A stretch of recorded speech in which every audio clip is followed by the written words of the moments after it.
Hi friends, white pasta, red pasta எல்லாம் ஓரமாக வச்சுட்டு ஒரு தடவை இந்த சிக்கன் மக்ரூனி செஞ்சு பாருங்கள்.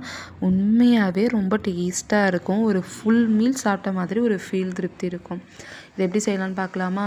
ஒரு கடாயில் எண்ணெய் ஊற்றி பட்டை, ஏலக்காய், கிராம்பு போட்டுட்டு நம்மள்கிட்ட பிரியாணி லீஃப் வீட்டிலே இருந்துச்சுன்னா அதை யூஸ் பண்ணிக்கோங்க. என்கிட்ட இல்லை, நான் யூஸ் பண்ணிக்கல. யூஸ் பண்ணால் இன்னும் டேஸ்ட்டு நல்லாயிருக்கும். அதுக்கப்புறம் பச்சை மிளகா, புதினா, கொத்தமல்லி எல்லாம் ஒரு வதங்கின பிறகு இஞ்சி பூண்டு பேஸ்ட்டை நல்லா வதக்கிக்கோங்க. நான் இஞ்சி பூண்டு பேஸ்ட்டை ஃபஸ்ட்டே யூஸ் பண்ணிக்கிட்டேன். ஏன் ஃபஸ்ட்டே யூஸ் பண்ணேன்னா அதோடய பச்சை வாசம் நல்லா போட்டுன்னு நான் எண்ணெயில் நல்லாவே அதை பச்சை வாசம் போகிற வரையும் இது பண்ணிக்கிட்டேன். அதுக்கப்புறம் வெங்காயம் ஆட் பண்ணிக்கோங்க. நான் வெங்காயம் நல்லாவே சின்ன சின்னதாக கட் பண்ணி வச்சுருந்தேன். அது நல்லா வதங்கின பிறகு வெங்காயம் வதக்கிறப்ப லைட்டாக உப்பு போட்டுக்கோங்க.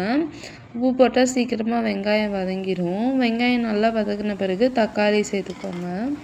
அதுக்கப்புறம் நம்ம கட் பண்ணி வச்சுருந்த வெஜிடபிள்ஸ் எல்லாம் ஆட் பண்ணிக்கோங்க. வெஜிடபிள்ஸ்லாம் நல்லா ஆட் பண்ணி குக் பண்ணிக்கோங்க. அதுக்கப்புறம் லாஸ்ட்டாக நம்ம சிக்கனை தான் ஆட் பண்ணுறோம். சிக்கன் ஆட் பண்ணுறதுலாம் இதில் டேஸ்ட்டே. கண்டிப்பாக சிக்கனையும் ஆட் பண்ணிக்கோங்க. டேஸ்ட் ரொம்பவே நல்லாயிருக்கும். அதுக்கப்புறம் மூடி போட்டு வச்சு மசாலா மிளகுத்தூள் ஆட் பண்ணிக்கிறோம், வரமிளகாத்தூள் ஆட் பண்ணிக்கிறோம். அப்புறம் நம்மள்ட்ட கரம் மசாலா இருந்தாலும் அதை ஆட் பண்ணிக்கலாம். இது எல்லாமே நல்லா பச்சை வாசம் போகிற வரையும் நல்லா வதக்கிட்டு அதுக்கப்புறம் கொஞ்ச நேரம் மூடி போட்டுருங்க. இந்த காய்கறியெல்லாம் கொஞ்சம் வேகட்டும்.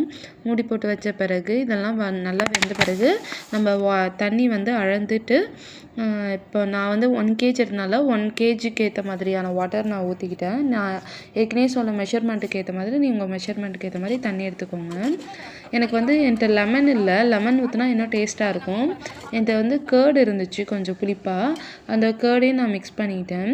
இந்த மசாலாலாம் போட்டு ஒரு கொதி வந்தோடனே நான் மக்ரூனியும் போட்டு வேக வச்சு கொஞ்சம் தம்மில் போட்டு எடுத்தேன்.